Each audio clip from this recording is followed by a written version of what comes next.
So hello hello hello everyone, क्या हाल चाल। नाम से क्या करना है यार, चलो करते हैं काम की बात। तो आज आज जो हमारा टॉपिक होने वाला है वो है लीनियर डिफरेंशियल इक्वेशंस। यहाँ पे आज से डिफरेंशियल इक्वेशन में हम लीनियर डिफरेंशियल इक्वेशन स्टार्ट कर रहे हैं, जिसका लेक्चर 1 है।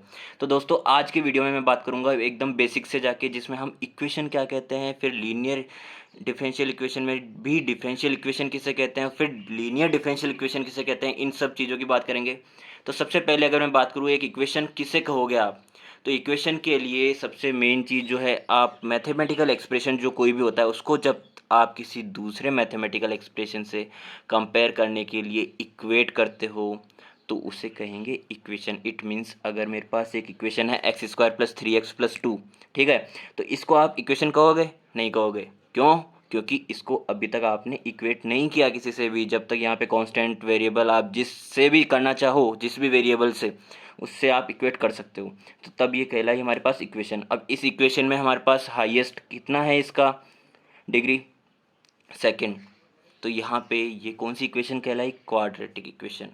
क्वाड्रेटिक इक्वेशन कहलाई। अब अगर मैं इसी तरह से बात करूँ x+3 की, तो यहाँ पे मैक्सिमम कितनी है इसकी पावर? 1।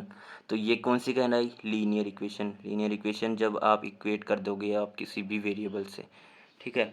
अब मैं एक बात करता हूँ, हम डिफरेंशियल इक्वेशन किसे कहते हैं। डिफरेंशियल इक्वेशन जो हमने 11th में पढ़ी थी, जहाँ पे हम डिफरेंशिएशन से स्टार्ट करते हैं, वहाँ सबसे पहला टर्म जिसमें हमने देखा था dy/dx कॉमन था। dy/dx में y क्या होता है? Dependent variable. जो हमारा y है जिसका डिफरेंशिएशन हो रहा है किसके रेस्पेक्ट में? एक इंडिपेंडेंट वेरिएबल के रेस्पेक्ट में। एक डिपेंडेंट वेरिएबल का इंडिपेंडेंट वेरिएबल के रेस्पेक्ट में डिफरेंशिएशन हो रहा है dy/dx में, ठीक है। तो यहाँ पे जो dy/dx है उसे क्या कहेंगे? Differential coefficient. Differential coefficient dy/dx, इसको भी dy/dx, d2y/dx² को भी डिफरेंशियल कोफिशिएंट कहेंगे। तो इस तरह से जब इसकी पावर्स बढ़ती जाएगी d3y dny/dx n तक जो पावर्स मिलेगी हमें, उसे कहेंगे डिफरेंशियल कोफिशिएंट। अब एक डिफरेंशियल इक्वेशन की डेफिनेशन क्या हो सकती है? वो होगी क्या? An equation consisting of differential coefficient. Differential coefficient के साथ में आप जो इक्वेशन बना रहे हो, dy/dx d2y/dx² एंड dny/dx⁴ के साथ में जो भी आप एक इक्वेशन फॉर्म कर रहे हो उसे कहेंगे डिफरेंशियल इक्वेशन। अब डिफरेंशियल इक्वेशन में भी dy/dx जो है उसकी ऑर्डर कौन सी है? First order. डिग्री कौन सी है? First degree. यह आपने कैसे निकाला?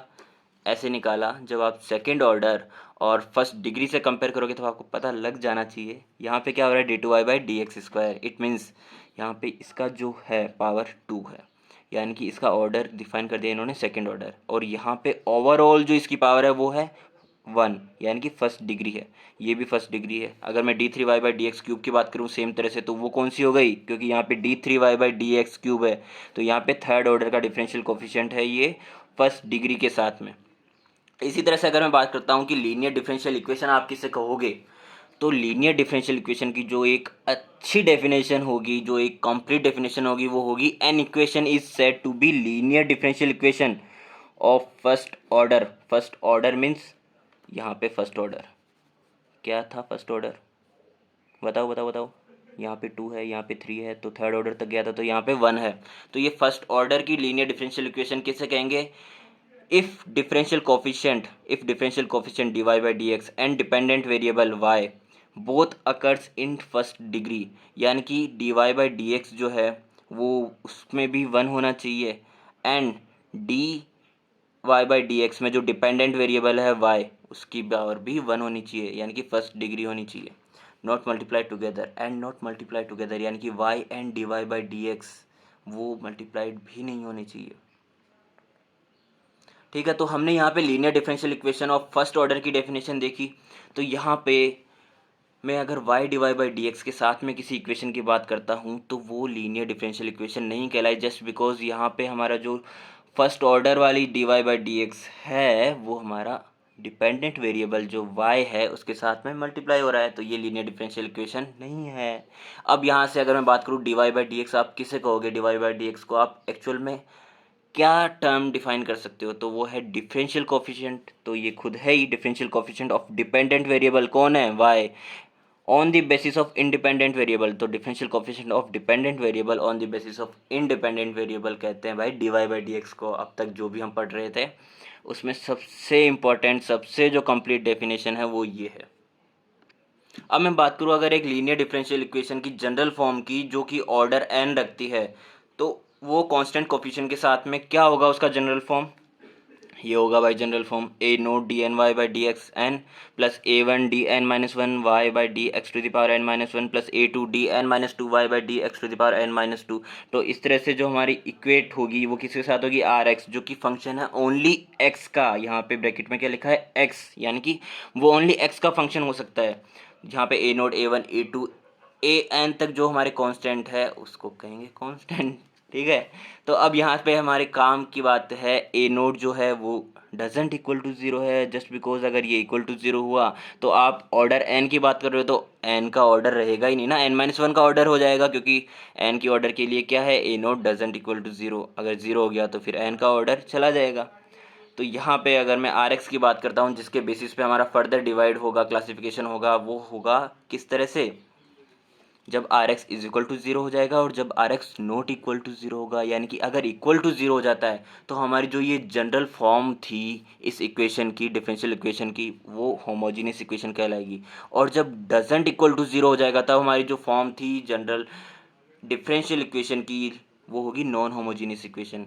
यहाँ से अगर मैं डी को डिफाइन कर देता हूँ कि डी किसे कहेंगे आप? D Y by D X को, जहाँ पे y को अगर मैं बाहर ले लेता हूँ, यानी कि मैं d बाई डी एक्स को मैं d नाम दे देता हूँ और y को मैं बाहर ले लेता हूँ, तो हमारे पास जो कॉमन टर्म बनेगी वो ये बनेगी a note D n plus A one D N minus one plus A two D N minus two plus a n तक। तो यहाँ से अगर मैं इक्वेट आर एक्स के कर दूँ तो हमारे पास ये जो टर्म है इसको हम कहेंगे ऑक्सिलरी इक्वेशन, ठीक है। अब ऑक्सिलरी इक्वेशन का हम कंप्लीट सॉल्यूशन कैसे निकाल सकते हैं? कंप्लीट सॉल्यूशन निकालने के लिए y equal to C F plus P I किया जाता है। यहाँ सी एफ क्या है? कॉम्प्लीमेंट्री फंक्शन, और पी आई क्या है? Particular integral. इन सब चीज़ों के बारे में हमारे नेक्स्ट लेक्चर्स में बहुत सारी बातें होने वाली है। तो आज के लेक्चर में बात करेंगे ओनली कॉम्प्लीमेंट्री फंक्शन की। कॉम्प्लीमेंट्री फंक्शन की ही क्यों? क्योंकि जब आर एक्स जीरो हो जाएगा तब हमारा सॉल्यूशन क्या होगा? Only y equal to C F, यानी कि कॉम्प्लीमेंट्री फंक्शन। यहाँ पे पी आई जीरो हो जाएगा, क्योंकि हमारा पी आई तब निकालते हैं जब आर एक्स में कोई फंक्शन होता है एक्स के फॉर्म में। तो जब हमारे पास है ही नहीं आर एक्स, जब ऑलरेडी ज़ीरो कर दिया, तो वहाँ पे क्या आएगा? Only complementary function. तो आज सी एफ के जो केसेस होते हैं तीन, उनमें से हम एक केस की बात करेंगे, रूट्स जो है उसके बेसिस पे।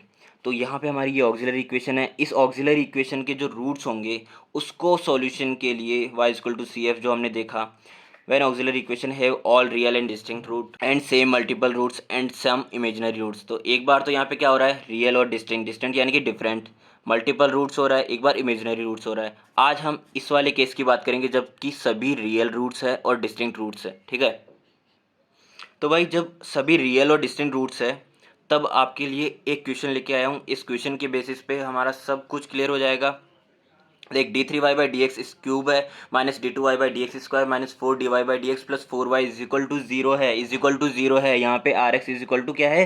जीरो, जिसके लिए आज क्या निकलेगा? Only C F, complementary function. तो यहाँ पे इसका आंसर है ये, आप वीडियो पॉज करके ट्राई कर सकते हो, ठीक है।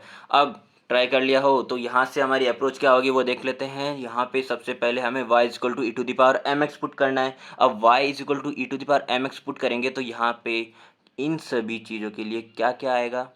y is equal to E to the power M x के लिए d Y by D x निकालेंगे सबसे पहले। तो यहाँ पे e to the power M x, e की पावर एक्स का कैसे होता है डिफ्रेंशिएशन? ई की पावर एक्स का ई की पावर एक्स होता है और एक्स का जो कोफिशिएंट होता है उसका एक्स का कोफिशिएंट होगा, तो एक्स का कोफिशिएंट क्या है? वन। तो one into E to the power X, तो यहाँ पे D Y D X by D X क्या होगा? वन, ठीक है। अब यहाँ से D Y by D X equal to M E to the power M x हो गया। ऐसे D two Y by D x square means इसका मैं डिफ्रेंशिएशन निकालूंगा तो एम एज ए कॉन्स्टेंट बाहर रख लिया। अब यहाँ पे e to the power M x का e to the power M x हो गया और एम एक्स में एक्स का हो गया वन, तो बचा एम, तो M square E to the power M x हो गया। ऐसे D three Y by D x cube का निकालेंगे तो यहाँ पे एम स्क्वायर था ऊपर, तो यहाँ क्या हो गया? एक और एम आ गया, तो m cube e to the power M x. इन सभी वैल्यूज़ को जब मैं हमारी इक्वेशन में रखूँगा जो हमारी क्वेश्चन में गिवन है, एम क्यूब आ जाएगा, एम स्क्वायर आ जाएगा एंड यहाँ पे एम आ जाएगा। यहाँ पे सभी में से एक चीज़ कॉमन आ रही है, क्या? E to the power M x. E to the power M x को जब हम सामने कर दिए, ज़ीरो की डिवाइड में ले गए तो क्या हो गया? ज़ीरो। अब यहाँ से क्या आ गया? M cube minus M square minus four M plus four, जिसको आप सिंपली सॉल्व कर लेना भाई लोग। तो यहाँ से मेरे पास क्या आ रहा है? +1 -2 +2 जो कि रियल है सभी और डिफरेंट है। ये भी डिफरेंट है, ये भी डिफरेंट है, कोई भी सेम नहीं है। ठीक है, अब यहाँ पे कंप्लीट सॉल्यूशन क्या आएगा, y equal to C F. C F क्या है, कॉम्प्लीमेंट्री फंक्शन। कॉम्प्लीमेंट्री फंक्शन को किस तरह से हम करेंगे, यहाँ पे m1 आया, m-2 आया, m+2 आया, तो यहाँ पे m की वैल्यूज़ जब मैं ऊपर रखूँगा यहाँ पे y इक्वल टू e⁻mx में, तो m के लिए 1 होगा तो e⁻x हो जाएगा, m के लिए 2 होगा तो e⁻2x हो जाएगा, m के लिए -2 होगा तो e⁻−2x हो जाएगा। और साथ में c1 c2 c3 जो क्या है हमारे पास आर्बिटरी कांस्टेंट्स, उन्हें हम लगाएंगे। तो y इक्वल टू हमारे पास टोटल जो इसका सॉल्यूशन, कंप्लीट सॉल्यूशन जिसे हम कहेंगे, वो क्या आ गया, c1 e⁻x + c2 e⁻2x + c3 e⁻−2x। चलिए मिलते हैं दोस्तों नेक्स्ट क्वेश्चन में, नेक्स्ट लेक्चर में, जिसमें हम इसका सेकंड केस जो है वो डिस्कस करेंगे। ओके, तब तक के लिए बाय बाय।